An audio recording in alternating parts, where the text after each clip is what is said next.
Well, hello, my little ghosties with the mosties, and welcome back to 31 Films of Halloween, day 19. Whew, y'all, so far things have been running smooth, but they'd run even smoother if you did one thing for me. Subscribe to my YouTube channel at Another Scream Queen 76. Me. All right, y'all. So this next movie I'm about to talk about, I planned on reviewing last year, but somehow it slipped under my radar. I know, bad. But we're going to talk about it today. And that is What Lies Beneath from 2000. And this movie was directed by Robert Zemeckis, and if his name sounds familiar, he has directed a whole mess of great films, including the Back to the Future trilogy, Death Becomes Her, Forrest Gump, just to name a few. The screenplay is from Clark Gregg, and it's based on a story by Sarah Connaughton, and it stars Michelle Pfeiffer and Harrison Ford. Y'all know I am not going to list what these people have been in. You know who this is. This is Indiana Jones and Catwoman, for heaven's sakes. No, they are legends in their own right. And I will say that whenever I'm watching a movie and Michelle Pfeiffer pops up on the screen, I ponder, am I gay? I mean, oh my. She is just like distractingly beautiful. Like, I remember sitting there, I just finished watching this movie and I'm like, my God, this woman is like radiantly gorgeous. Probably top 10 most beautiful actresses. I rank her alongside Carol Lombard. But then of course Harrison Ford comes on screen and I'm like, oh no, I'm gay. So gay, super gay, super duper, like 100%. Anywho, so Michelle Pfeiffer and Harrison Ford play Claire and Norman Spencer. And Claire and Norman are, at the beginning of the film, just dropping off their daughter because she's starting college. And they find themselves now to be empty nesters. Well, Norman is a very successful genetic scientist. In fact, he's a bit of a workaholic. He seems like he's either on his computer or at the lab or getting ready for some kind of lecture or some other speaking engagement. And Claire, once upon a time, used to be a really talented cellist, but she sort of put all that on the back burner to raise her daughter and be a wife. Well, and now that, her husband is like diligently working like almost around the clock, she's trying to find ways to, keep distracted. Well, one of those ways is to find out a little bit more information about their new neighbors. And these neighbors, Lord have mercy, one day they are like all lovey-dovey, knocking boots till the spurs fall off, in love. And the next minute, it's all like, call 911, we got an emergency. And so, this is kind of a bit of a distraction for Claire now that, her daughter has gone to college. Well, to keep busy, she's going through some belongings in the garage one day. And this is kind of important because it foreshadows some things to come.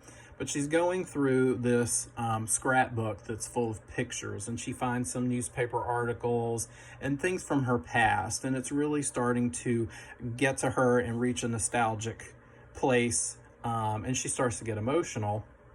So she goes outside.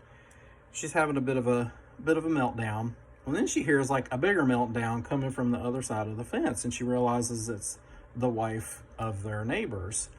And she's all like, and Claire's nosy. The girl got binoculars out at some point in the movie. I'm like, Claire, you like me, you do not want to be in the drama, but you are all like, what is happening over there? Anyway, she hears her neighbor crying, and she tries to like talk to her, but the woman sounds like she's just utterly terrified. And this makes Claire suspicious. She's like, why is she so scared? What's going on over there?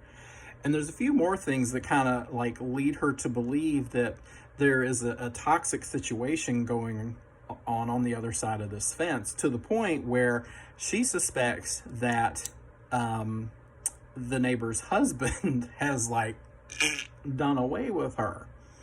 And she really starts to kind of go off on the deep end. And she starts making all these accusations, and even making a public accusation at one point. Well, there's some other things too that are going on that are a little bit unexplainable. They have a dog named Cooper. He's so cute. I'm like, oh, Cooper. Woof, woof. But he starts acting really strange. And then the front door doesn't seem to want to stay shut. Like, every time Claire turns around, it's either open, or she's about to put the key in, it pops open. I'm like, well, that's a big problem there, because that is like, home improvement ain't gonna help that girl. Get an exorcist. And then, of course, there are some other things that pop up that give her reason to believe that, there could be a spirit involved, especially one evening when she goes into the bathroom and it's like all misty and foggy in there. It's like pea soup up in the air. And the bathtub is like filled to the brim. Like, it's about to overflow. And I'm going to tell you one thing. These people in movies who let these tubs fill up that high, about to overflow, no, that's a problem. You're going to end up like that girl in that movie Dark Water we talked about yesterday. Don't be doing that. Don't fill that tub up. I know it's going to be relaxing and stuff, but you do not want a leaking problem. Trust me. Then you have little ghost girls coming out. Anywho, of course, that's what she sees in the reflection in the tub. Briefly, she sees a ghost in the tub, and it's very quick.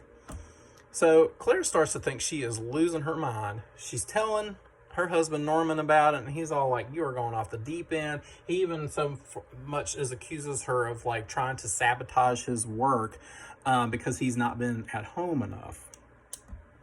And Norman's kind of a turd. I mean, he's not very patient. He's very moody.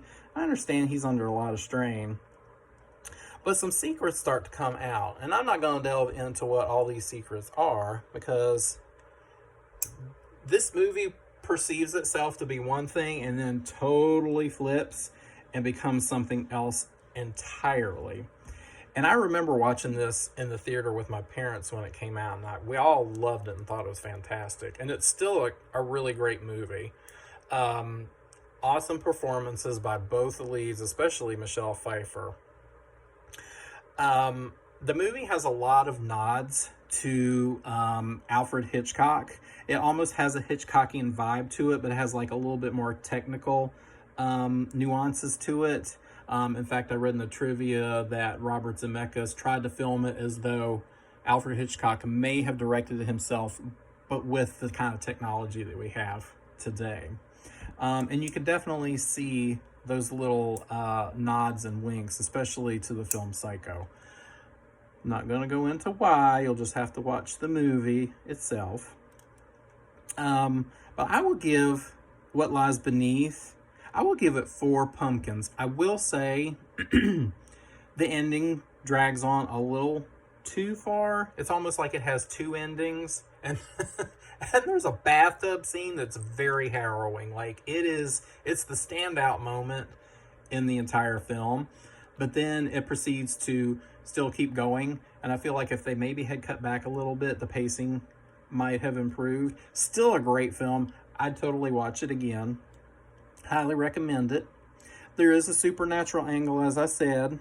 There is a ghostie involved. I'm not going to tell you how or who or the when or the where or the what. You'll just have to figure that out for yourself. But yeah, check out What Lies Beneath.